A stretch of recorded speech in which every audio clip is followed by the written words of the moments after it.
Bonjour et bienvenue sur IK News dans ce premier débat de la diaspora à Paris. Comme vous le savez, le dynamisme de la diaspora sénégalaise dans l'économie n'est plus à démontrer.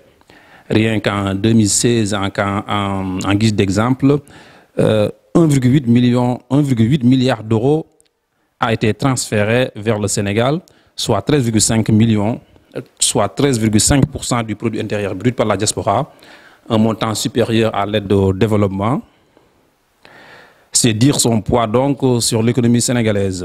Sur le plan politique, celle qu'on surnomme la 15e région regorge de jeunes engagés et très attentifs à la situation politique, économique et sociale du Sénégal. Et nous avons dans ce débat un panel qui représente à merveille ce dynamisme et cet engagement. Avant de venir sur les différents thèmes, je vous présente nos invités. On a ici Abdou Fleur. Abdou, vous êtes membre de la COJER, la Convergence des jeunes républicains. Je vous laisse donc dire un petit mot à ceux qui nous regardent. Bonjour Ibra, merci pour cette initiative encore une fois de plus qui rend visible ce dynamisme justement de la diaspora que vous avez souligné à juste titre. Je salue également mes co-débatteurs de ce soir, Hassan Sall et Lamine Gueye. Voilà. Lamine Gueye. Alors, donc, précisément, effectivement, nous avons Lamine Gueye. Lamine, vous faites partie du PUR, le parti de l'unité et du rassemblement. Bienvenue sur IK News et bienvenue sur ce premier débat. Bonjour Ibra, donc je vous remercie infiniment pour cette invitation. Je salue donc, à tous les gens qui vous suivent à travers IK News. Donc, c'est un excellent panel que je vous en félicite. Je salue également donc, mon ami Abdou Fleur qui est là donc, pour représenter à la fois COJER, APR, mais aussi Benno Bokk Yaakaar. Je pense que ça va être trop... La charge est assez lourde pour ce soir. Et je salue également donc, monsieur Sall Hassan donc, du parti Rewmi de Idrissa Seck. Voilà, donc comme Lamine Gueye vient de le dire, Hassan, vous représentez ici Rewmi de Idrissa Seck. Bienvenue et un mot pour ceux qui nous regardent aussi. Merci Ibra pour cette invitation et bonjour à tout le monde. Donc je commence par saluer mes co-débatteurs. Je commence par Abdou Fleur, qui est le représentant du COJER et du parti au pouvoir APR. Mon ami Lamine Gueye, donc représentant du PUR. Parti pour l'unité et le rassemblement. Et aussi, je profite de l'occasion pour saluer tout la diaspora sénégalaise et les Sénégalais et leur demander pardon suite à la sortie de la fête de Tabaski et leur demander pardon et aussi prier pour que le Sénégal demeure un pays de paix, un pays de prospérité, un pays juste où la justice est appliquée pour tous. Je vous remercie. Merci Hassan Sall. Je précise juste avant qu'on démarre ce débat que on attendait à voir sur le plateau Alioune Sall de PASTEF, de PASTEF, le parti donc d'Ousmane Sonko. On devrait aussi avoir Seydou Diallo du mouvement des jeunes socialistes du Sénégal en Europe, mais pour des raisons personnelles, en tout cas indépendantes de leur volonté, ces personnes n'ont pas pu assister à ce débat. Nous allons évoquer plusieurs sujets aujourd'hui. Comme vous le savez tous, le Sénégal se dirige vers la présidentielle qui aura lieu en février 2019.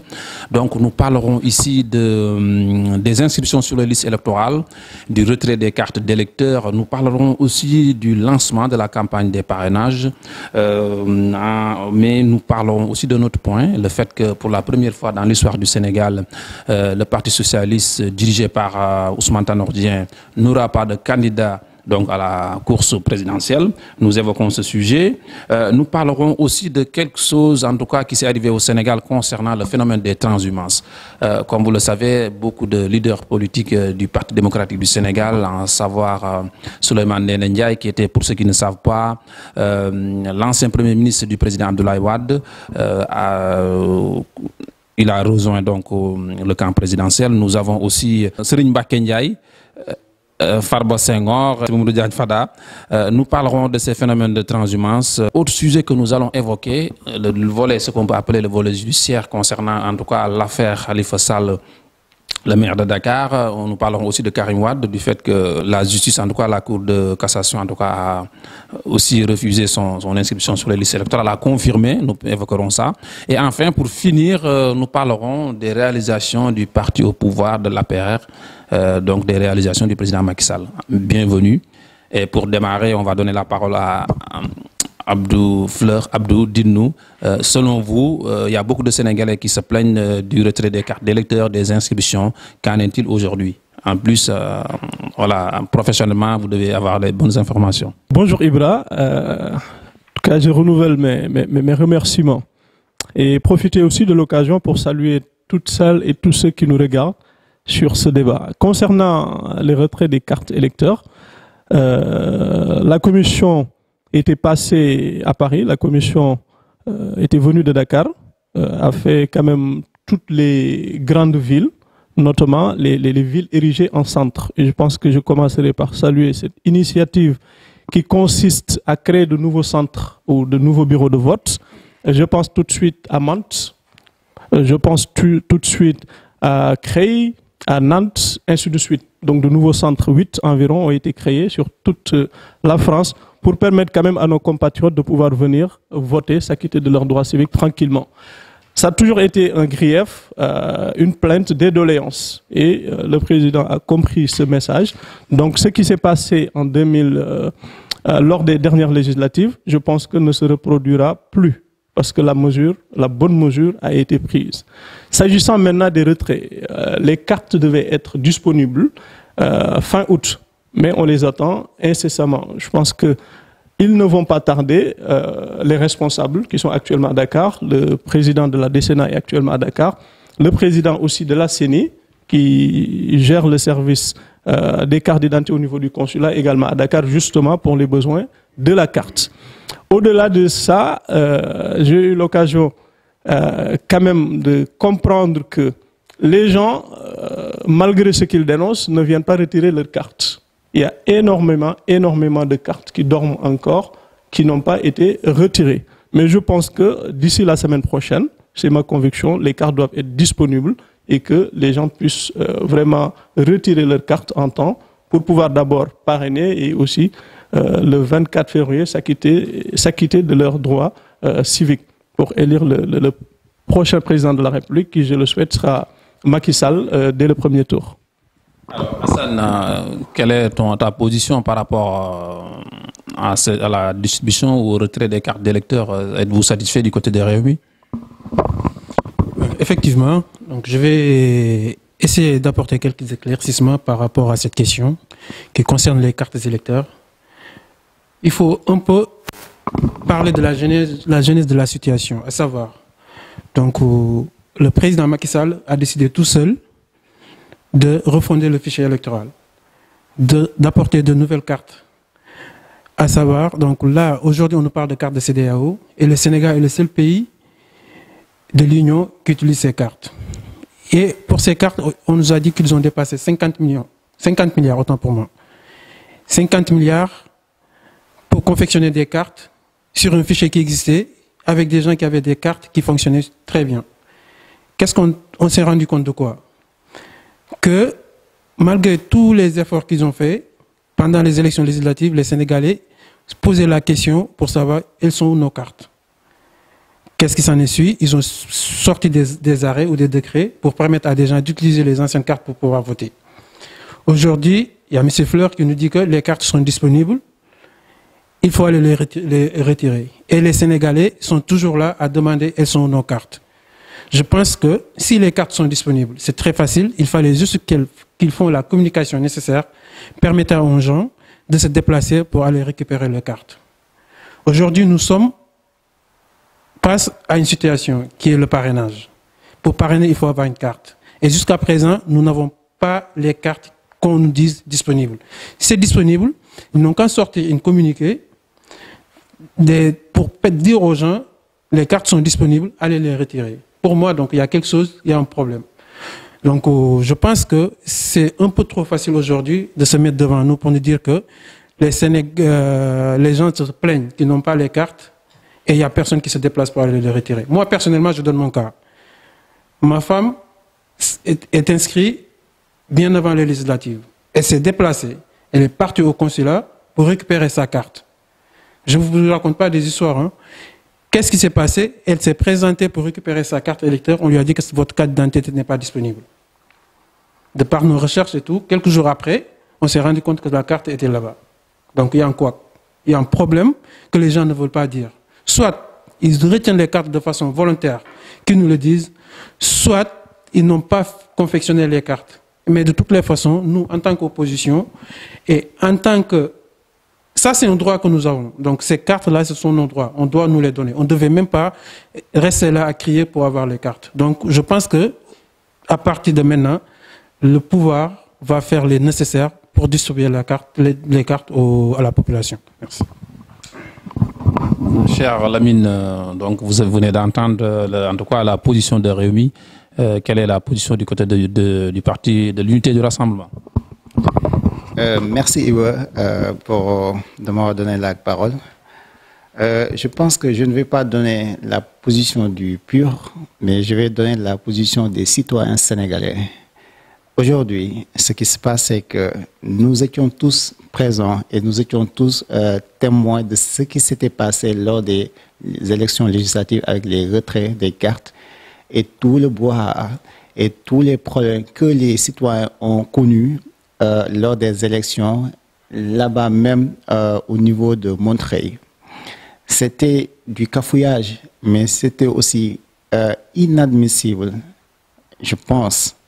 Donc, pour une nation comme le Sénégal, d'avoir ces genres de problèmes qui sont à la fois structurels, organisationnels. Mon ami Abdou Fleur disait tout à l'heure, bon, je vais revenir là-dessus après, que les cartes donc sont disponibles. Je ne vais pas revenir sur la question du fichier électoral, que M. Sall a très bien expliqué le problème, la genèse du problème. Mais concernant le problème il y a un problème de communication, et je pense que M. Sall l'a dit, il y a un problème de communication. Bien vrai, oui, si les cartes sont disponibles, qu'est-ce qui empêche aujourd'hui, au niveau du consulat, de prendre des dispositions afin que les Sénégalais sachent que leurs cartes sont disponibles? Et derrière aussi, la question de distribution des cartes. Vous savez, nous sommes dans un pays donc, comme la France où la majorité des Sénégalais travaillent les jours de semaine. Est-ce qu'ils vont venir donc couper, est-ce qu'ils vont venir laisser derrière leur famille, leur travail, venir se bousculer au niveau du consulat et à la fin qu'on leur dise que, et nous étions témoins de ce qui s'était passé, qu'on leur dise que finalement, vous faites revenir, enfin, attendez la semaine prochaine ou voilà, le lendemain ou des jours etc., etc. Il y a ce genre de problème que nous devons faire tout notre possible pour éradiquer ce problème déjà. La question, Abdou Fleur disait tout à l'heure, donc sur la question, je vais revenir là-dessus, sur la question de la distribution aussi des cartes, et enfin, ils s'en félicitaient même donc, concernant les nouveaux centres qui sont disponibles à Mantes, etc. Là aussi, vous savez, il y a un réel problème parce que c'est assez marginaliste, si je peux dire. C'est des centres qui ont été créés et qui sont sur des zones qui sont favorables au régime. Je parle du cas de Mantes-la-Jolie, etc. Vous savez ce qui se passe. Creil, voilà, c'est des zones où 90% aujourd'hui, si je peux dire, donc votent pour le régime.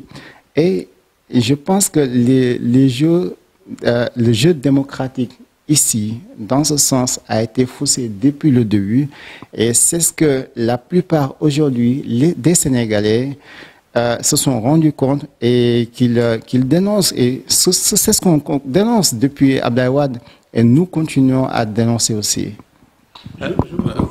Oui, Abdou, je vais vous donner la parole, mais quand même, essayez de revenir sur la question de Mantes, parce que quand même, il y a beaucoup de choses qui se disent sur la question de Mantes. Mais avant, aussi sur la distribution des cartes d'électeurs, personne ne nie qu'il y a beaucoup de couacs quand même sur la distribution des cartes. Moi, je vais vous donner juste, Hassan, vous avez donné l'exemple de votre épouse. Moi, j'ai habité à Montpellier, que j'ai quitté en 2010, j'ai renouvelé mes cartes avec ma nouvelle adresse à Paris. Et il a fallu que la commission aille à Montpellier pour que ceux de Montpellier m'appellent pour me dire que ta carte est là-bas. Alors qu'avant, je suis venu plusieurs fois au consulat et que je ne trouve pas mes cartes. Est-ce qu'aujourd'hui, selon vous, vraiment l'État et la commission, ils font le travail? Parce que les Sénégalais, il y en a beaucoup quand même qui disent beaucoup de choses, Je commencerai d'abord par rectifier mes deux co-débatteurs. Je n'ai jamais dit que les cartes étaient disponibles. En tout cas, toutes les cartes étaient disponibles. Il faut distinguer déjà deux périodes. Moi, je parle des cartes qui sont déjà là. C'est-à-dire la révision, il y avait une révision exceptionnelle de 6 mois en 2017 pour fondre le nouveau fichier. Et ce fichier, contrairement à ce que dit Hassan de Réumi, a fait quand même l'objet d'un dialogue national. Ceux qui voulaient y participer ont participé à ce dialogue, mais dire que quand même le président s'est enfermé dans son bureau, c'est inexact. Franchement, ça ne s'est pas passé comme ça. Je pense que toutes les forces vives de la nation ont participé quand même à ce travail. C'est du passé, l'essentiel c'est l'avenir. Il y avait une période exceptionnelle de révision de 6 mois. Il faut l'avouer, il y avait beaucoup de manquements dans la distribution de ces cartes. Ça c'est une évidence. Et c'est justement à ce niveau, à juste titre que je soulignais, le message est bien perçu par le président, par le gouvernement. C'est ce qui a quand même occasionné la création de ces nouveaux centres. Déjà Paris, moi, j'étais gêné de voir autant de monde et des personnes qui n'avaient pas la possibilité parce qu'il y a énormément de Sénégalais et l'endroit était assez exigu. Donc, je pense que créer de nouveaux centres, c'est une excellente chose. Dire que c'est des zones, on a créé des centres à des zones favorables à l'APR. Où est-ce que l'APR n'est pas majoritaire en France? Très franchement. C'est juste évident. Mantes, on ne se base pas sur l'APR Réumi pur, mais on se base sur là où il y a une forte concentration de population sénégalaise. Le 78, pardon, si vous prenez Évreux, si vous prenez Mantes, si vous prenez Miro, qu'est-ce qui reste? Évreux votait à Paris. Je pense que c'est très loin. Le Havre, c'est un centre. Je pense que Rouen, Évreux elles peuvent voter au Havre. C'est une excellente chose. Mantes, Miro, Trappes et autres, aller voter à Mantes, c'est une excellente chose. Ce n'est pas une question APR ou pas APR, mais c'est une question de population, endroit à forte concentration sénégalaise. Par rapport aux cartes qui ont été produites quand la commission de révision des listes électorales était là, c'était au mois de mars-avril dernier. Une commission était venue de Dakar par rapport à la révision exceptionnelle. Là aussi, une précision que beaucoup font. Très souvent, quand on voit sur la carte personne non inscrite sur les listes électorales, j'ai vu des audios, des vidéos sur Facebook, vraiment des fake news qui m'ont un peu surpris, surtout venant d'intellectuels. C'est aussi évident, depuis que le Sénégal est indépendant, à l'approche, en tout cas chaque année, il y a une période de révision des listes électorales. Ça s'est toujours passé comme ça. Pour s'inscrire sur les listes électorales, il faut naturellement venir s'inscrire. Ça s'est passé comme ça. Les cartes, ces cartes-là, qui ont été produites, ou en tout cas déposées au mois de mars-avril, devaient être disponibles à la fin de ce mois. Donc on les attend incessamment et je pense que le problème qu'on avait lors des législatives ne va pas se reproduire parce que le simple fait de mettre déjà en place des centres, de nouveaux centres de vote, en est un signal très fort. Et toutes les initiatives, tous les efforts vont être consentis, mis en œuvre, justement pour éviter cela. Hassan, tu veux rajouter un petit mot, un petit résumé aussi à Lamine et après qu'on passe à notre thème suivant. Donc en fait, moi je voulais juste interpeller mon ami et le félicite d'avoir reconnu que les cartes, comme il a bien dit, il vient de rectifier, il nous dit que les cartes ne sont pas disponibles. C'est pas ce qu'il avait dit. Donc ça, c'est un principe de Wawaket dont on le reconnaît, quoi. Donc ça, c'est une bonne chose qu'il reconnaît. Donc, en fait, on n'est pas dans cette logique politique. Effectivement, le Wawaket, c'est un fait. Donc, si ça dérange certains, il n'y a pas de problème. Donc, ça, de toute façon, nous, on est courtois et on sait très bien de quoi on parle. Concernant les autres bureaux qui sont créés, à travers CREI, Mant, donc là, si on regarde un peu pourquoi ils ont été créés, parce que les élections passées, les gens dépassaient des sommes pour mobiliser des bus pour les faire venir sur Paris. Et ça, c'était des bus pour toute la population, c'était juste des bus pour les militants d'APR. Donc aujourd'hui, vu que voilà, ils dépensaient des sommes énormes pour mobiliser les gens, pour les faire venir sur Paris, pour que tout le monde puisse avoir accès et les contrôler, aujourd'hui, ils ont préféré créer des bureaux sur place. Et voilà, après, on ne sait pas qu'est-ce qui va se faire. Et ça, quelles sont les bases sur lesquelles ils ont été créés. Et moi, si je me souviens bien, il y a même un de nos représentants, Babacar Sall, qui a été maltraité à Mantes, si mes souvenirs sont bons, a été maltraité pendant en parlant dans ces situations. Donc, pour vous dire qu'il y a plein de choses nébuleuses sur lesquelles le parti au pouvoir, et si on revient à Paris, le consulat qui représente le parti au pouvoir n'apporte pas des éclaircissements par rapport à ça. Et je pense que si on part dans un jeu démocratique, qui est un jeu de gentleman, on devait être en mesure de fixer les règles qui sont valables pour tout le monde. Est-ce que finalement, ce que vous reprochez aujourd'hui au parti, le fait de mettre donner des bus à leurs électeurs, on va dire que tous les régimes en place faisaient ça ou vont faire ça. Est-ce que vous pensez que le Parti démocratique sénégalais ou d'autres partis ne faisaient pas exactement ça? Effectivement, donc, le problème, c'est pas ça.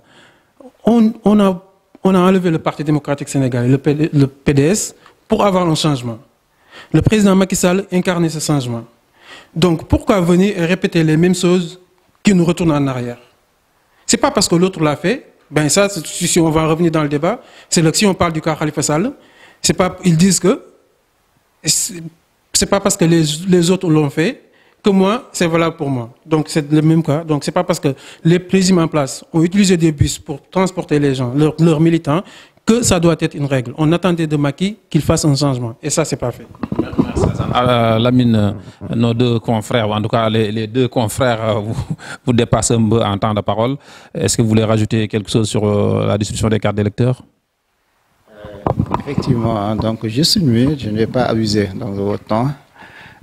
Juste parce que mon ami Abdou Fleur, donc il a reconnu qu'il y avait des irrégularités et ça c'est bien. Et je pense que pour quelqu'un qui pense peut-être avoir des ambitions donc politiques, des manquements, c'est à peu près la même chose. Donc sur ce coup, je pense que c'est très bien. Après, sur la question aussi de l'information que les citoyens sénégalais doivent avoir concernant la disponibilité de leurs cartes, je pense que sur ce point, il n'a pas apporté de réponse convenable pour les citoyens ou ceux qui nous suivent. Concernant aussi donc, ce que vous avez dit tout à l'heure, ceux qu'on reprochait au régime précédent concernant les bus, etc., moi je pense qu'aujourd'hui, on n'est pas là pour regarder donc, sur le rétroviseur. Nous sommes là aujourd'hui et je pense que nous sommes assez majeurs. Et si vous regardez ceux qui dirigent le monde, que je prends le cas du Canada ou de la France, ce sont des gens qui ont à peu près donc, notre âge. Donc nous sommes là pour corriger ce qui ne va pas sur la scène politique, sur le champ politique. Donc je pense que Abdou, donc c'est quelqu'un qui est assez responsable et conscient je pense qu'il ne tolérerait pas ce genre de choses donc, qui peut exister sur la scène politique. Merci, merci Lamine Gaye. Donc, je comprends parfaitement ce que vous dites, mais en fait, pourquoi j'ai soulevé le fait que les gens, on voit de nos jours beaucoup d'argumentation sur les réseaux sociaux et comme on dit, en période de campagne électorale, les gens font beaucoup de promesses. Mais moi, ce que je me demande surtout, c'est est-ce que les mêmes régimes, est-ce que les mêmes personnes ne vont pas répéter demain les mêmes problèmes, voilà, que le peuple dénonce. C'était juste ça que je voulais préciser.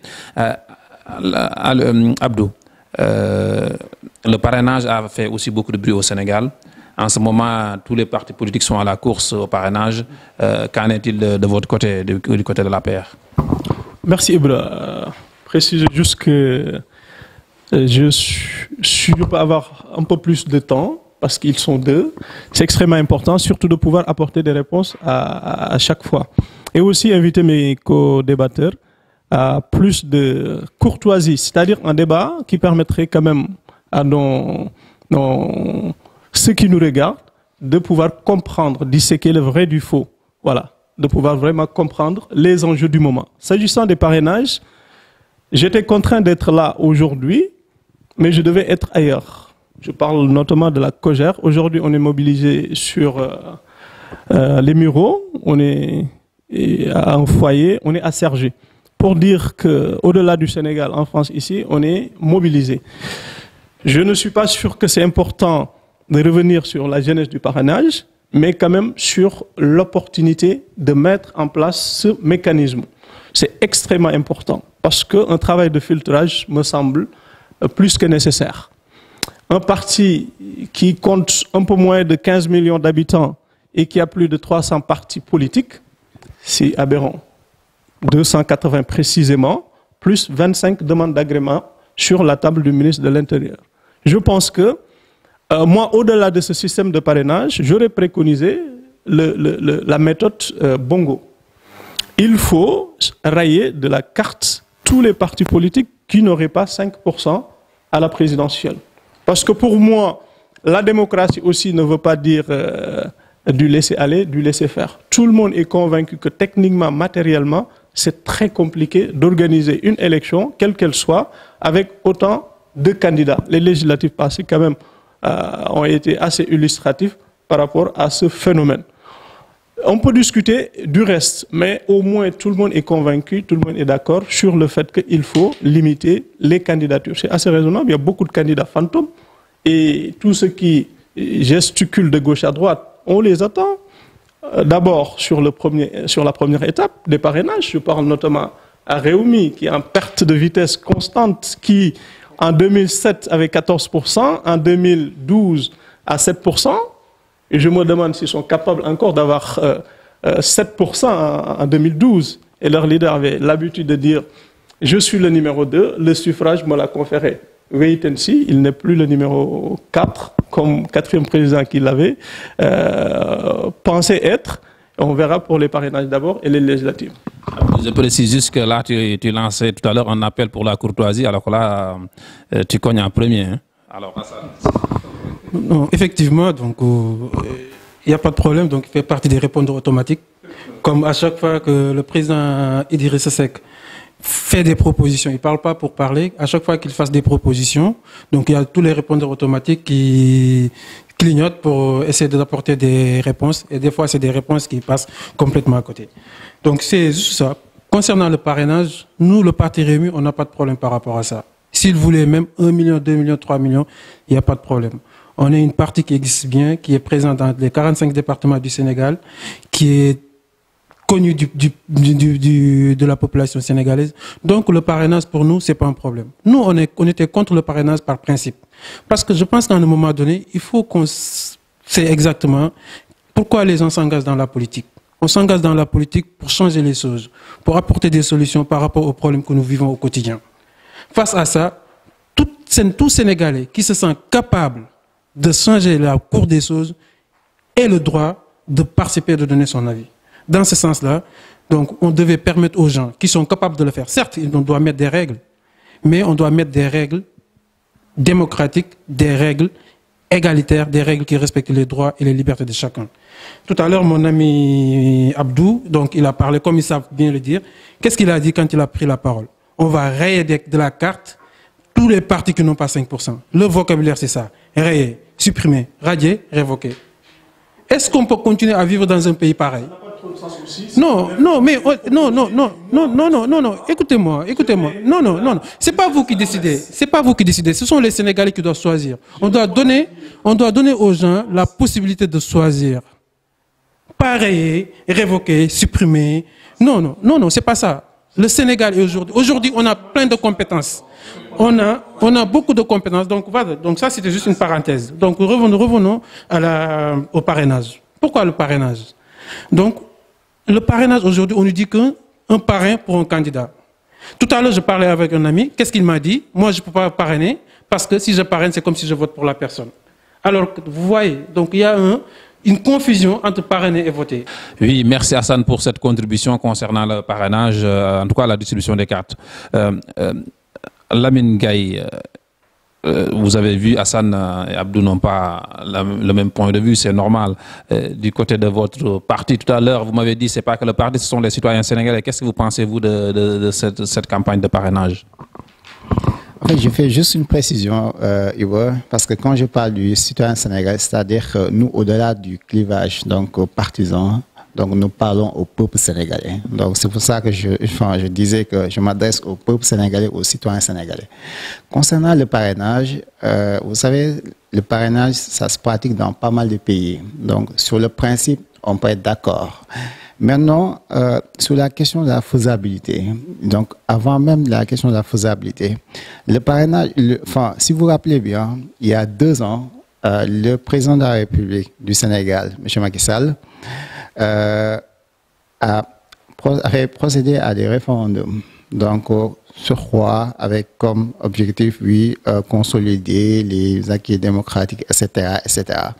Moi, je me demande pourquoi ce président de la République, qui se dit avoir une vision, n'avait pas prévu, concernant cette constitution, la question du parrainage. Il y a ce premier point. C'est parce que quelque part, soit il manque de vision, soit il est mal conseillé, soit il n'a pas la volonté. Donc tout ça, c'est des choses qu'on peut constater. Sur le cas du parrainage en tant que tel, donc, vous savez, il nous avait demandé, il a soulevé cette question il y a à peu près 4-3 mois derrière. Pourquoi il a attendu à 8 mois des élections pour poser la question du parrainage? Moi, je pense que c'est ça où se trouve le problème. Pourquoi cette précipitation? Donc, pourquoi? Donc, c'est des pourquoi qui n'ont pas encore trouvé de réponse, ni au niveau du gouvernement, ni au niveau de la présidence. Il y a aussi, M. Fleur disait tout à l'heure que oui, il y a énormément de partis politiques au Sénégal, etc., etc. Je suis entièrement d'accord. Sauf que là, ce qu'il a oublié, c'est que Benno Bokk Yakaar, donc lui-même, encourage plus de 45 partis politiques ou mouvements, politiques, etc. Donc, ces partis, et on constate aussi que est-ce qu'avec le parrainage, parce qu'on nous avait dit que oui, avec le parrainage, il y aurait moins de candidats. Aujourd'hui, ce qu'on a constaté, c'est qu'il y a plus de 80 candidats à la candidature. Est-ce que le parrainage, la question du parrainage elle-même, c'est vrai que là, on n'est que le début, mais est-ce que ça a découragé certaines candidatures? Je ne pense pas. Et aujourd'hui, tout le monde dit qu'il y a même des candidats fantômes qui ont été parrainés par le régime. Et ça, on verra la suite parce que nous savons ce qui se passe et on verra que d'ici peut-être 2 mois, ce qui va se passer. Techniquement, c'est pas faisable. Et notre coordonnateur national, M. Issa Sall, donc l'a dit et l'a redit à travers des médias. Parce que vérifier la question des signatures, techniquement, vous savez tous que honnêtement, c'est pas faisable. Je ne vais pas aller dans les détails, mais voilà, c'est quelque chose qui existe et c'est pas faisable. En tout cas, je précise juste que le parrainage, un électeur ne peut parrainer qu'une seule personne, donc qu'un seul candidat. Donc, je vais quand même vous demander à chacun parmi vous, s'il vous plaît, d'aller droit au but. Ça nous permettra de gagner du temps, vu qu'on a plusieurs points à aborder. Donc là, nous allons parler du cas du Parti socialiste. Comme vous le savez, pour la première fois dans l'histoire du Sénégal depuis Léopold Sédar Senghor, le PS n'aura pas de candidat à cette présidentielle.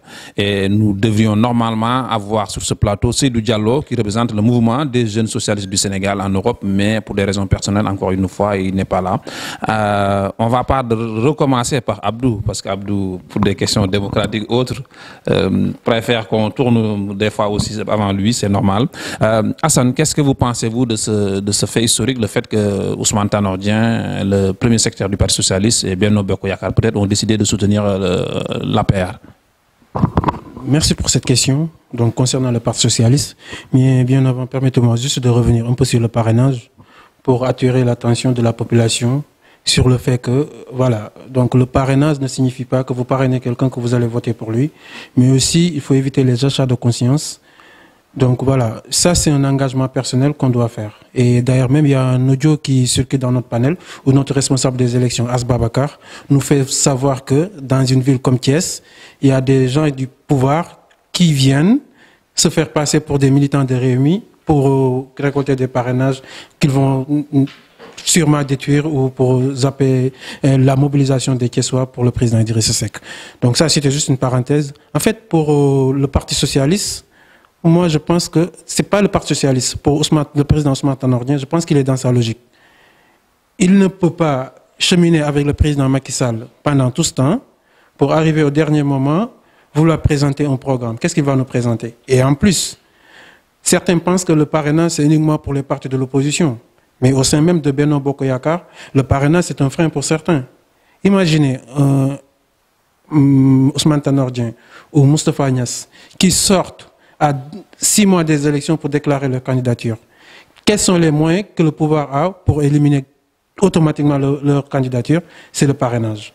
Donc voilà, pour pas le Parti socialiste dans son ensemble, mais pour Ousmane Tanor Dieng et ses alliés. Donc moi je trouve logique leur position, ils ne pouvaient pas faire autrement. Donc. Merci Hassan. Abdou, un mot sur l'absence du Parti socialiste en tout cas pour sa propre candidature? Je pense que c'est un choix d'un parti que je respecte, ni plus ni moins. Et il a fait le choix d'accompagner le président aussi. Il est en partie comptable du bilan pour l'avoir accompagné. Aujourd'hui, si le Parti socialiste décide au niveau de leurs instances suprêmes de ne pas avoir un candidat et de soutenir le président Macky Sall, je respecte tout simplement leur choix. Est-ce que ce n'est pas parce que simplement, bon je comprends, hein, ça vous arrange bien, voilà, mais le Parti socialiste était il y a quelques années un premier parti du Sénégal. Aujourd'hui, depuis 2000 et le départ d'Abdou Diouf, excusez-moi du terme, c'est la dégringolade. En tout cas, moi je connais des personnes du Parti socialiste qui sont vraiment très remontées contre le premier secrétaire. Toi, tu es en avance sur le parti, tu es en avance. En fait, je trouve normal que les gens soient remontés. Les militants du Parti socialisme, qui sont des militants de chose, ne sont pas d'accord par rapport à ces décisions. Donc c'est normal qu'ils soient remontés. Après que le président Ousmane Tanor Dieng décide d'accompagner le président Macky Sall, pour moi, donc si on voit tout le bouillonnement qu'il y a dans le Parti socialiste, ce n'est pas une décision qui a été prise dans les congrès ou bien dans les instances du parti. C'était juste une décision de clan qu'ils ont pris pour garder leurs privilèges. Je pense que dans ce Benno Bokk Yakaar, ce n'est pas Benno Bokk Yakaar, c'est juste Benno pour partager le gâteau. Donc voilà, aujourd'hui c'est le partage du gâteau qu'ils sont en train de faire. C'est tout à fait logique qu'ils continuent dans ce sens. Merci. Justement, Benno, c'est un peu ces interventions trop politiciennes. Franchement, quand on fait aussi des allégations, il faut avoir la possibilité d'apporter des preuves. Qui vous a dit que ça n'a pas été décidé au niveau des instances les plus hautes du Parti socialiste? Dans un parti, c'est naturel que quand il y a des décisions, que certains soient d'accord ou pas. Mais faire des allégations aussi gratuites, pour moi, ne grandit pas le débat. Et une fois de plus, l'essentiel est que ceux qui nous entendent puissent quand même se faire un point de vue par rapport à telle ou telle question. C'est le plus important. Lamine, un mot sur l'absence du Parti socialiste. Moi, je pense que ça fausse le jeu démocratique. Et parce que quand même, une élection présidentielle, c'est assez sérieux et ça permet aux citoyens d'avoir une comparaison des programmes. Le Parti socialiste, donc sur le plan doctrinal, donc c'est un parti, il véhicule le socialisme. Et je ne pense pas que APR ou Benno Bokk Yakaar véhiculent le socialisme. Donc il y a quelque part une trahison de certains militants qui ont été marginalisés depuis le début. Et je ne pense pas que Ousmane Tanor Dieng ait pris cette décision avec l'aval donc de tous les acteurs du Parti socialiste, parce que ceux qui étaient contre ont été carrément exclus du parti. Je parle de Khalifa Sall qui avait une ambition, des ambitions présidentielles. Je parle de Aïssata Tall Sall, etc., etc. Mais ça, c'est le Parti socialiste. Aujourd'hui, parce que c'est un parti qui a été créé donc, en 1948 avec BDS, puis en 1958 avec UPS. Et voilà, il est devenu pas socialiste donc, en 1974.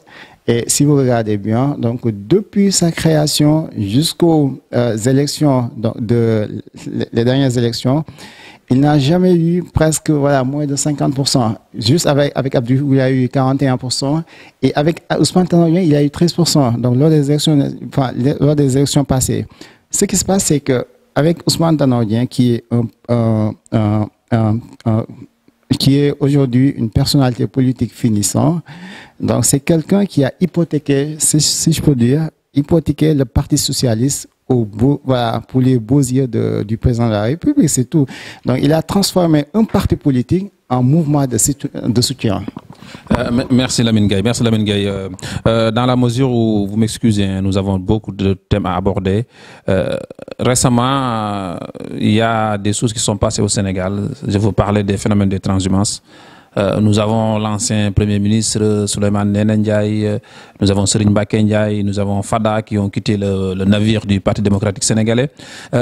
On a vu que beaucoup de ces personnes avaient juré, d'autres même avaient dit que si une personne transhume, on devait le tuer. Est-ce que ces phénomènes aujourd'hui ne viennent pas encore, en quelque sorte, en tout cas pas salir, mais en tout cas ça ne vient pas accentuer le manque de confiance de la population à l'encontre des politiques? En fait, le phénomène de la transhumance, c'est un phénomène qui ne date pas d'aujourd'hui. Ça a toujours été le cas. À chaque fois qu'il y a un régime qui tombe, il y a d'autres qui feront tout pour essayer de rejoindre le parti au pouvoir. On peut rejoindre le parti au pouvoir parce que peut-être on a les compétences que le parti au pouvoir n'a pas et on a été sollicité par le parti au pouvoir pour apporter des réponses sur telle ou telle question. Ça, c'est tout à fait normal. C'est pas ça la transhumance. Le phénomène qu'on voit aujourd'hui, c'est quoi? C'est des gens qui sont en perte de vitesse, peut-être qui n'ont pas tous les avantages financiers qu'ils n'avaient pas, qui ont perdu tous les avantages financiers qu'ils avaient. Aujourd'hui, ils voient l'opportunité de saisir de l'occasion pour essayer de rejoindre le parti qui est au pouvoir. Juste pour des raisons pécuniaires, pour des raisons financières, pour leur propre intérêt. Je pense que cette manière de faire de la politique n'est pas la meilleure. Nous, en tant que parti qui est le Réumi, on est un parti qui éduque ses militants dans des valeurs qui s'appelle l'honneur. Donc le respect de la parole donnée, le respect de nos engagements. Nous, on ne parle même pas de promesses, c'est des engagements. Donc après, ces gens-là qui ont transhumé, je ne peux pas essayer de perdre mon temps sur certains faits. De toute façon, le jugement des Sénégalais a été catégorique. Toutes les personnes qui ont transhumé, on a vu tous les commentaires qu'ils ont reçus sur les réseaux sociaux. Je pense que ça vaut une sanction. Et nous, en tant que jeunes, je pense qu'on doit s'inspirer de ça pour essayer de redorer le blason de la politique sénégalaise. À savoir, on doit être digne, peu importe le camp dans lequel nous sommes. Merci. Sur le phénomène. La politique peut s'accommoder de principes et de valeurs. Une phrase du président de la République que je fais sienne. C'est ma conviction la plus profonde. Très souvent, je le dis, on peut faire la politique en étant honnête. On peut faire la politique en étant intègre. On peut faire la politique en ayant ses valeurs. Parce que la politique n'est rien d'autre que d'être au service de la population. voilà, essayer d'améliorer au quotidien les conditions de vie des populations. Le fait de transhumer en soi n'est pas un problème. Ça dépend des mobiles de la transhumance. Comme il l'a rappelé à juste titre, quelqu'un à qui son pays fait appel, parce qu'il a des compétences, même s'il était dans un autre parti, ce n'est pas un problème. Quelqu'un qui transhume parce que c'est par pure conviction, ce n'est pas un problème. En revanche, je suis foncièrement contre, opposé, je l'ai dénoncé quand certaines autorités ou même certaines personnes tout simplement politiques ont transhumé. Je ne veux pas citer de nom, mais ma conviction est qu'il faut, j'ai l'habitude de le dire, une alternance générationnelle. Ces politiciens alimentaires, ces politiciens professionnels, on n'en veut pas. La politique, c'est une mission. La politique, c'est avant tout une mission, c'est un rendez-vous de compétences. Donc à ce niveau, je suis absolument d'accord que ces gens qui font de la politique un métier et qui transhument d'un parti à un autre, il faut mettre à terme à cela. En tout cas, je vous félicite. Hein, au moins sur ce débat, on a réussi à trouver un point où l'APR et Réumi sont sur la même longueur d'onde. Lamine, un mot sur ce phénomène? Ça fait plaisir donc, de se retrouver au moins parce que ça montre quand même donc, une nouvelle génération qui est assez consciente pour l'avenir et souciée aussi pour l'avenir du Sénégal. Mais je pense même que donc, juste le mot transhumance, donc c'est quelque chose qui est dédié à l'animal en fait. Donc il y a une connotation qui n'est pas humain en fait. Donc ce que je peux dire, donc même au-delà de ça, c'est que aujourd'hui il y a un problème que ça pose, c'est un problème d'éthique, donc aussi de la moralisation, parce que là on a un réel besoin de moraliser la vie politique sénégalaise avec cette question. Donc M. Sall, il a dit, donc je trouve la question, parce que ceux qui transhument, soit donc ils fuient, ils essaient de s'échapper à une condamnation ou bien donc ils essayent de quelque part de garder leurs privilèges. C'est souvent ça, ces deux cas.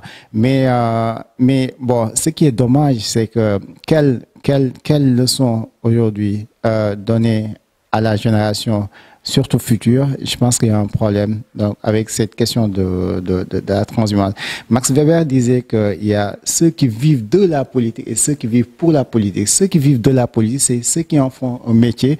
Et je pense que Abdou Fleur, donc, il l'a dit. Et c'est ça qui est banal, qui n'est pas bon, en fait, parce qu'ils forment des politiciens.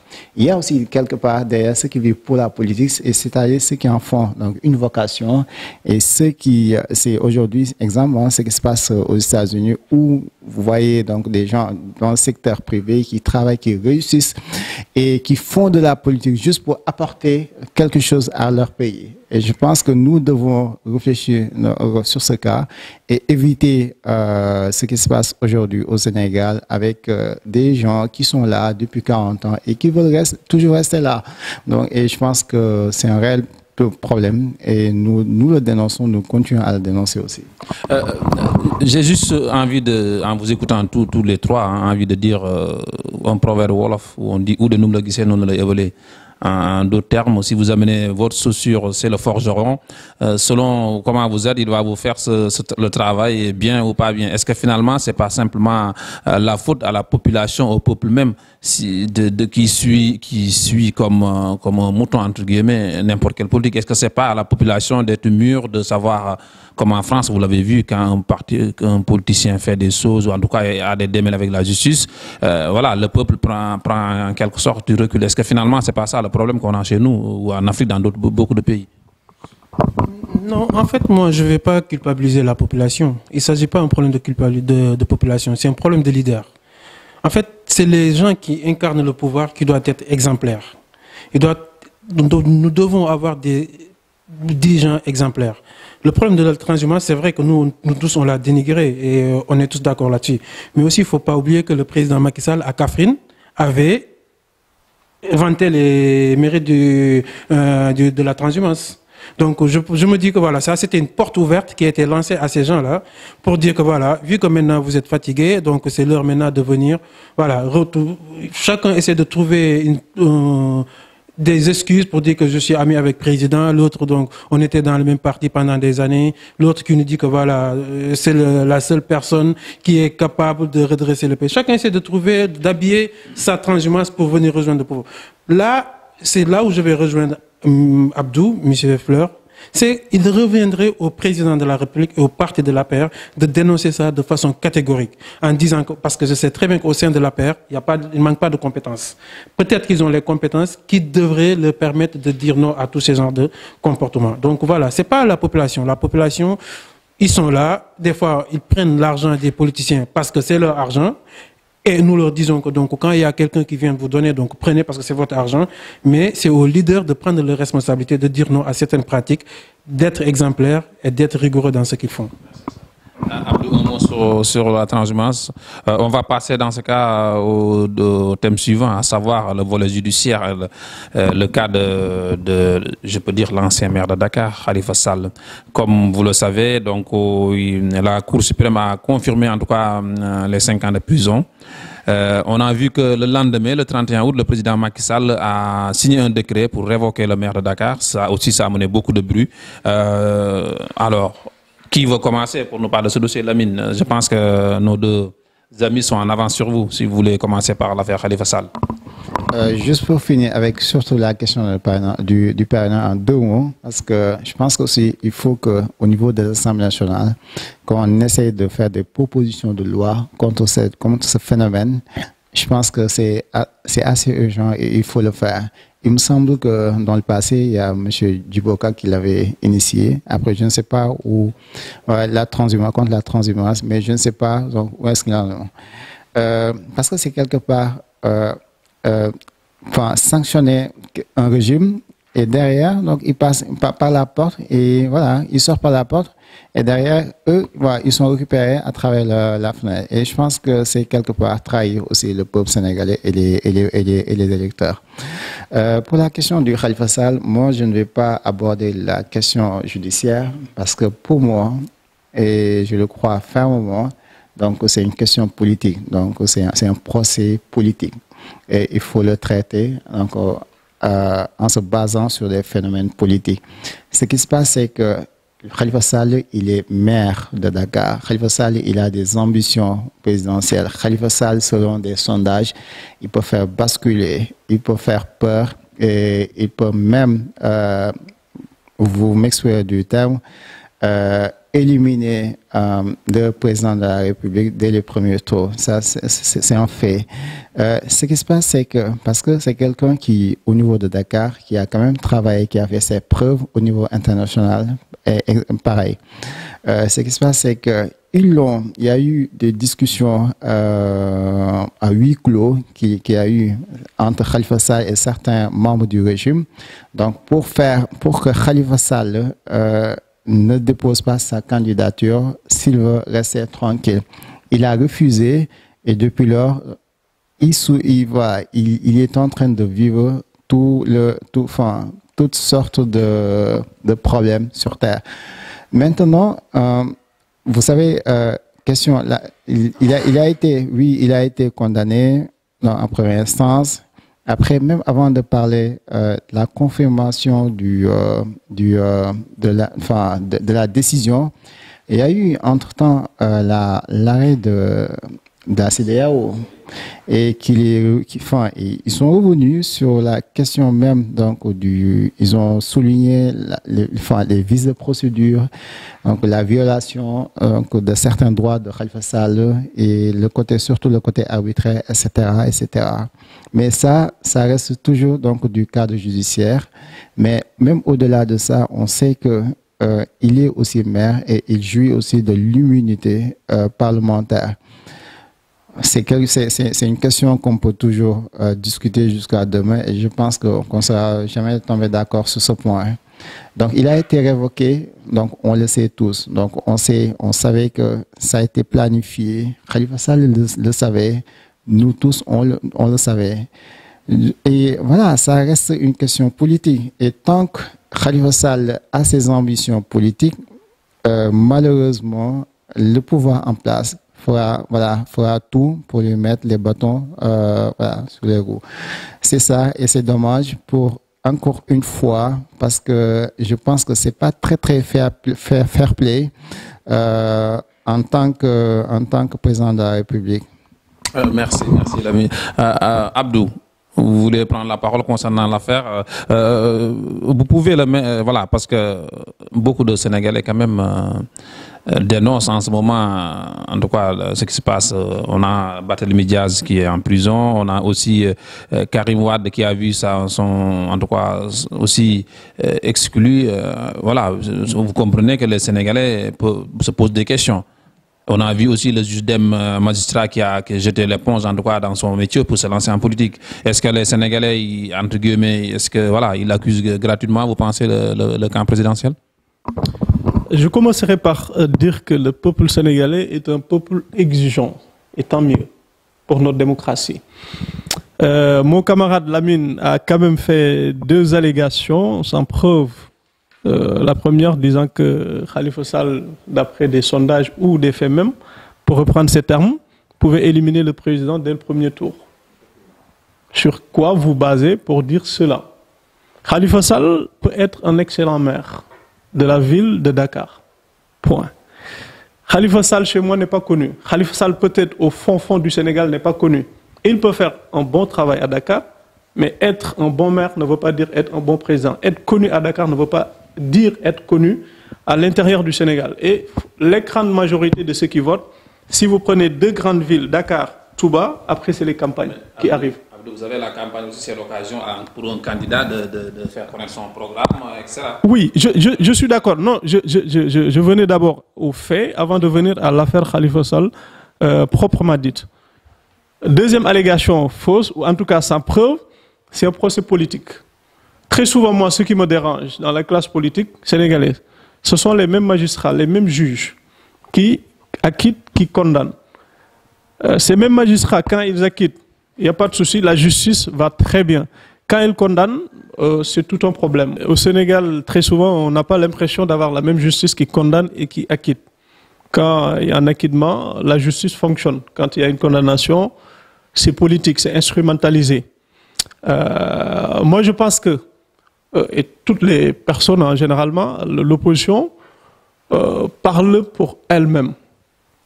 Au-delà de l'opposition, au-delà du parti au pouvoir, je pense qu'il faut poser peut-être le débat ailleurs. Est-ce que notre justice fonctionne concrètement?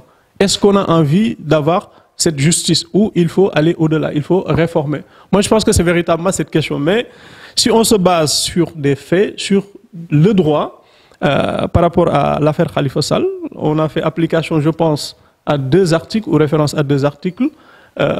C'est l'article, je pense, 135 qui prévoit la révocation en cas de condamnation.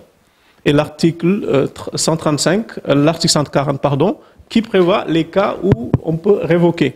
Et ça, c'est du droit pur.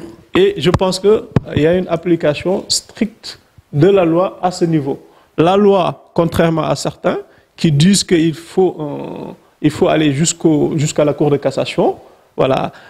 Non, la loi, l'article ne prévoit pas ça. Il parle juste de condamnation. Après, ça peut être un débat aussi intéressant des juristes, une question d'interprétation.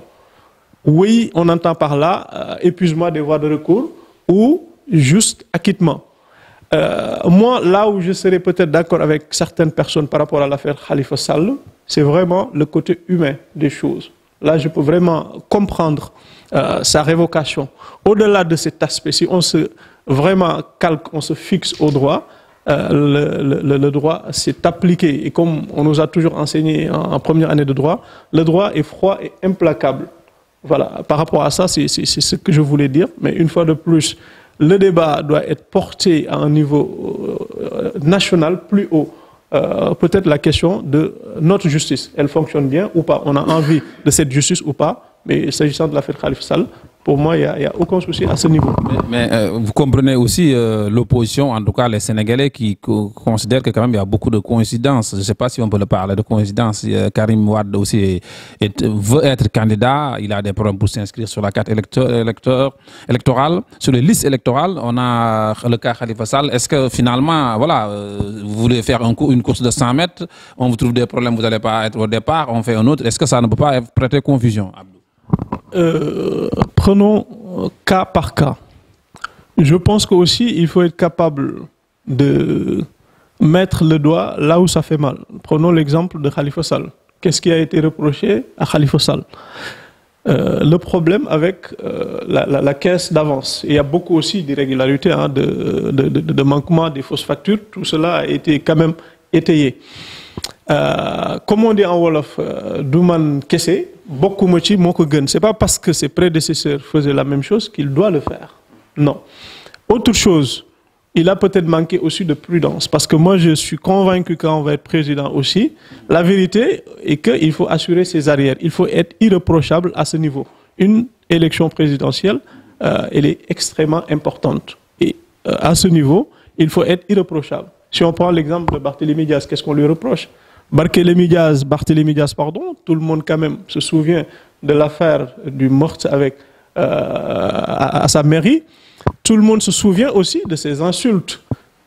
Son pistolet qu'il sort à bout de champ. On est quand même aussi dans un pays de droit. Je pense que ce n'est pas parce qu'aussi on est en démocratie, quel que soit le borant, que ce soit le régime, que ce soit l'opposition, qu'on doit tout dire ou faire.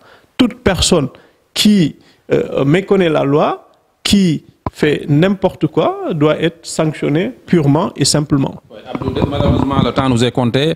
Juste avant de revenir sur l'affaire Khalifa Sall, ça c'est... En fait, les réseaux sociaux, en ce moment, on voit beaucoup de choses.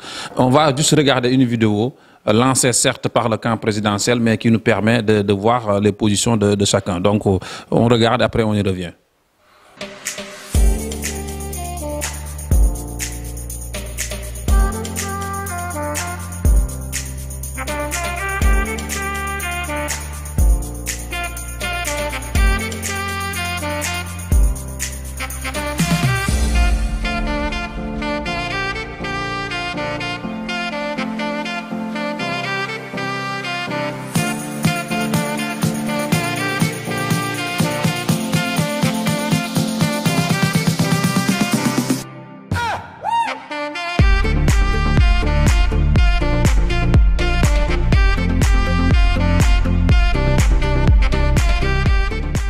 Par rapport à l'affaire Khalifa Sall, moi je pense que le seul délit de Khalifa Sall, c'est juste un délit d'ambition. Tout simplement. Donc, maire de Dakar, Khalifa Sall, c'est une personne respectée et respectable, qui a fait de la politique bien avant les politiciens qui sont là aujourd'hui. Donc, il a été toujours respecté dans son parti. Et il a fait ses preuves. Gagner la mairie de Dakar tout en étant dans l'opposition. En 2009, quand il gagnait la mairie de Dakar, il y avait d'autres candidats du pouvoir et il a fait ses preuves. Donc je pense que c'est une personne qui méritait des égards. Donc par rapport à ça, le problème ce n'est pas une question de justice ou pas justice. Le problème c'est tout simplement politique. Khalifa Sall, si on se rappelle bien, il a été convoqué. Donc en fait, juste pour finir, un résumé, juste pour finir sur l'affaire Khalifa Sall, vu que le temps nous est imparti. Donc je pense que voilà, il faudrait qu'il y ait un peu un gentleman agreement dans le champ politique sénégalais. Donc on arrête d'enfermer les gens juste parce qu'ils ont l'ambition de devenir président. Tout le monde veut devenir président, mais voilà, il faut donner la possibilité à tout le monde de mettre sa candidature. Merci beaucoup. Donc là, il nous reste quand même quelques thèmes. Le problème de l'eau à Dakar, voilà, que rencontrent beaucoup de Sénégalais. Le problème de l'eau. On a aussi les inondations. Chaque saison hivernale, c'est le même problème, quels que soient les régimes. Donc chacun de vous va parler de ça. Et on finit aussi sur l'affaire du bilan. En quelques mots. Vraiment, il faut qu'on y aille vite parce que malheureusement, on est tenu par le temps. Lamine, quelques mots sur les problèmes d'inondation et le manque d'eau à Dakar dans certains secteurs. Et sur le bilan, et chacun dit ce qu'il veut sur le bilan de Macky Sall. En tout cas, on avance. Oui, pour la question de l'eau, hein, pour être très très bref, moi je pense que c'est une question de sécurité nationale donc, qui se pose. Parce qu'on ne peut pas accepter aujourd'hui en 21e siècle qu'un pays qui se dise développé ou en voie de développement comme le Sénégal, que les populations manquent d'eau. Donc eau, c'est-à-dire c'est une source vitale d'abord. eau déjà, parce que derrière aussi la question de l'eau, ça pose aussi une question je l'ai dit, donc sécurité nationale, mais aussi de santé publique, parce que même l'eau qu'on a parfois, donc c'est pas potable, et ça cause aussi donc un problème de sécurité publique, de sécurité publique. Mais au-delà de ça, donc ce qu'on regarde, c'est qu'aujourd'hui dans le monde, il y a plus de 6 millions de personnes donc qui meurent pour des questions d'eau qui n'est pas potable, à savoir donc à travers des maladies comme la diarrhée, les choléra, etc. Et malheureusement, c'est ce qu'on constate au niveau du Sénégal. Derrière aussi, il y a la question aussi des inondations. Je pense que gouverner, on a l'habitude de le dire, c'est prévoir. On ne peut pas comprendre qu'aujourd'hui, compte plan de PSE, plan Sénégal émergent, alors que derrière, donc, quand je regarde le PSE, donc, j'ai vu la question des parrainages, la question des inondations qui est traitée, mais de façon très, très bâclée, en fait. Et alors qu'aujourd'hui, je pense que ce sont les priorités des Sénégalais parce que on ne peut pas accepter depuis 40 ans qu'à chaque saison hivernale qu'il y ait ce problème d'inondation. C'est une question de gestion, mais aussi c'est une réelle question de compétences qui se pose au niveau national et au niveau des administrations. Merci Lamine Gueye, merci Lamine. Abdou, avant toi, on va donner la parole à Hassan. Tu veux dire un mot sur le problème d'eau, problème des inondations à Dakar? D'accord. Donc, je pense que concernant le problème de l'eau, je pense que là, non seulement c'est un problème structurel, mais aussi c'est un problème de réactivité. Qu'il y ait un problème d'eau, la population peut accepter. Mais hier, je parlais avec un ami, je lui posais des questions par rapport à l'eau. Il me dit qu'il y a des problèmes, ça peut exister. Qu'on est en train de travailler, il n'y a pas un souci, mais que les gens, ils ont besoin d'être informés de ce qui se passe. C'est communiquer sur la situation exacte de l'eau du Sénégal. On peut pas, le Premier ministre ne peut pas sortir nous dire que d'ici 10 jours, vous allez avoir l'eau. Il y a aujourd'hui, je ne sais pas combien de mois, on n'a toujours pas l'eau. Donc je vais juste répéter le dire du président de la République, du président Idrissa Seck, en disant que, j'espère qu'il va être président de la République en 2019, en disant que le problème de ce régime, c'est qu'il peut peu. Donc il peut peu dans tous les domaines, dans le domaine de l'eau, dans le domaine de la santé, dans le domaine de l'éducation. Donc il n'y a rien qui est fait de façon correct et tout en respectant le temps imparti. Vraiment sur ces sujets qui intéressent les Sénégalais, le problème d'eau, les inondations chaque année, et après nous dire un mot sur ce que vous considérez en tout cas comme positif par rapport au bilan du président Macky Sall. En résumé, vraiment. En résumé et très rapidement pour répondre à sa pique, comme on dit chez Idriss Seck, comme c'est sa seule arme. Donc c'est tout à fait évident et naturel. S'agissant du problème de l'eau et des inondations, je pense que tout le monde a constaté une nette amélioration concernant la question des inondations depuis 2012. Très franchement, beaucoup de milliards ont été investis à ce niveau. En revanche, dire que tout va bien et que ça a été éradiqué complètement, non, il y a encore des efforts à faire, mais tout le monde peut constater vraiment les progrès très nets. S'agissant de l'eau, c'est l'hydraulique, c'est l'un des secteurs où l'État a le plus investi, contrairement à ce que les gens disent. Mes premiers mots à ce niveau, c'est la compassion envers la population, c'est naturel, parce que c'est difficile de rester beaucoup de temps sans avoir de l'eau. Voilà, l'eau c'est vital. Mais il faut comprendre que pour régler des fois une situation donnée, il faut souffrir. Ce que j'entends par là, on a hérité d'infrastructures vétustes, ce qui est le cas. Nos infrastructures n'ont jamais évolué. C'est vraiment vrai. Il y a aujourd'hui, dans beaucoup de quartiers de Dakar, où pour avoir de l'eau, il faut attendre 4h, 5h du matin, parce que les autres, les robinets sont fermés ailleurs. Là, c'est un système ancien qui permettait à l'eau de monter parce que le système de pompage est très vétuste. Concrètement, on a investi plus de 500 milliards dans le domaine de l'hydraulique. Je ne peux même pas compter les branchements qui ont été mis en place depuis 2012. Ne serait-ce que Keur Massar, 270 milliards ont été investis.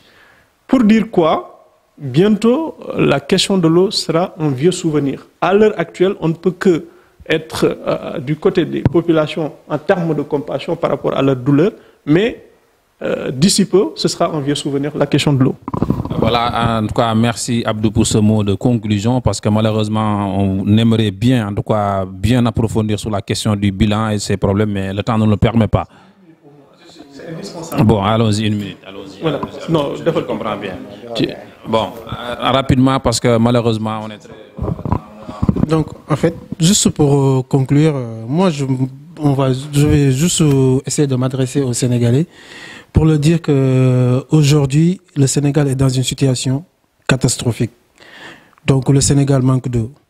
Le Sénégal, la justice sénégalaise a un problème. L'éducation sénégalaise a un problème. Dans tous les domaines, la santé aussi, il y a un problème. Récemment, on avait des problèmes de machines. Donc, dans tous les domaines, nous avons des problèmes. Et le président Macky Sall nous avait promis le Yoonu Yokkute. Après le Yoonu Yokkute, aujourd'hui, on nous parle de Sénégal émergent. Sénégal immersion, je dirais. Donc voilà, face à tous ces problèmes, l'idéal, c'est quoi? C'est de choisir un chemin alternatif. Et la seule alternative aujourd'hui possible, c'est quoi? C'est le régime du président Idriss Seck. Nous, on n'est pas là pour faire des promesses. Le président Idriss Seck ne fait pas de promesses. Il prend des engagements par rapport à la population sénégalaise. Les engagements, c'est quoi? Moi, je m'engage, une fois que je suis président de la République, d'améliorer la condition de vie des Sénégalais à travers des projets concrets. Premièrement, sur le plan institutionnel. Il ne sera plus président du parti. Pour commencer. Sur le plan judiciaire, le président Idriss Seck ne sera plus président, ne sera plus membre du Conseil de la magistrature.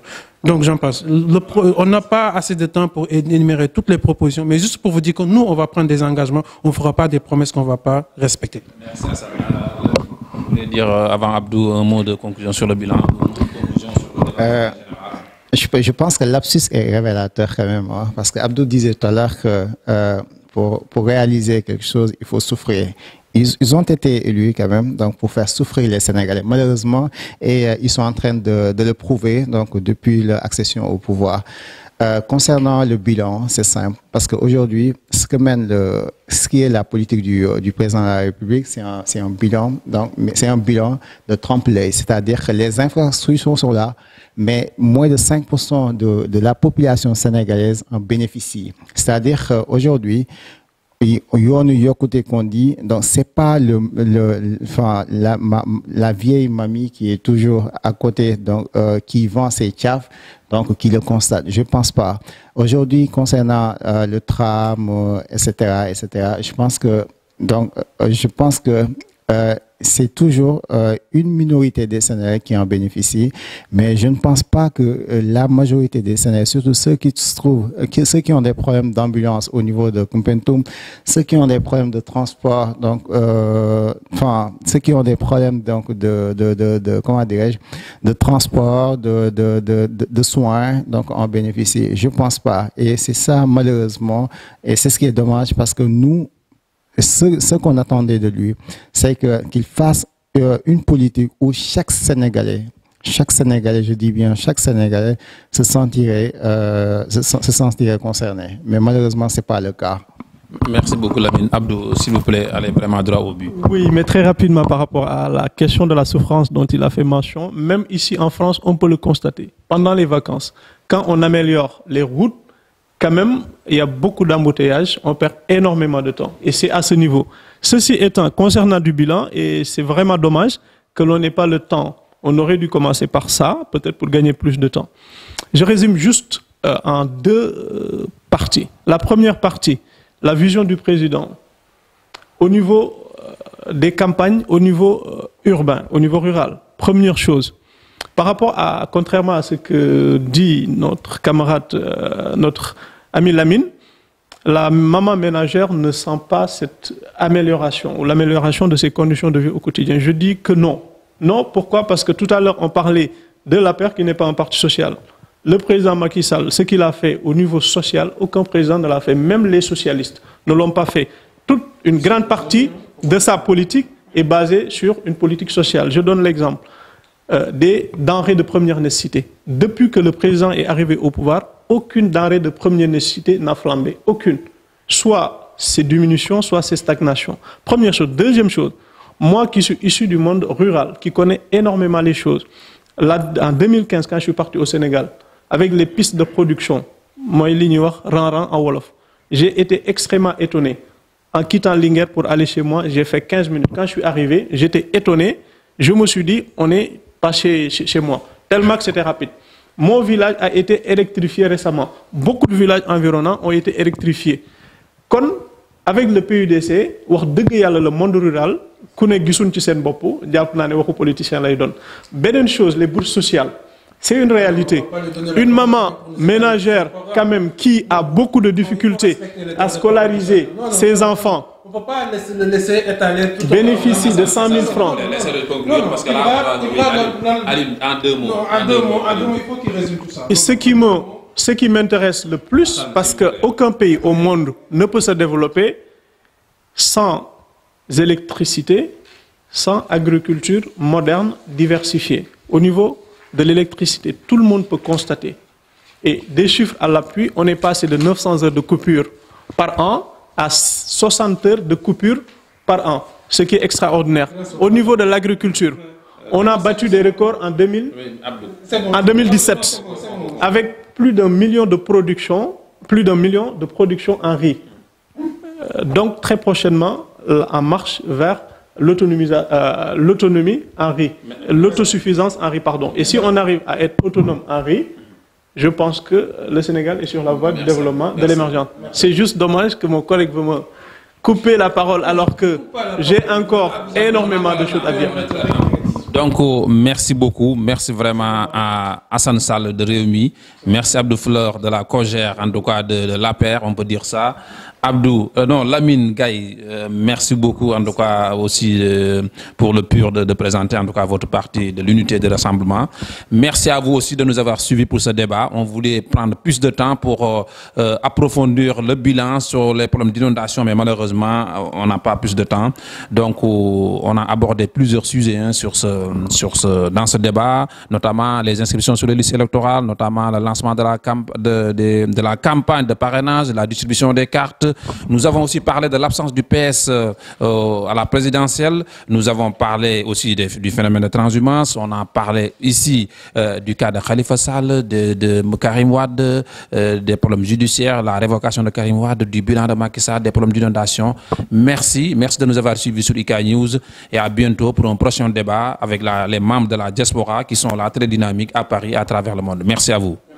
Et excusez-moi, j'ai oublié aussi de remercier aux personnes qui sont là pour nous aider, pour vraiment permettre à une belle réussite de ce débat. Je veux nommer Myriam News, Balangom, un ami de toujours. Merci à vous aussi d'avoir participé à la réussite de ce débat et à bientôt sur IK News. Merci.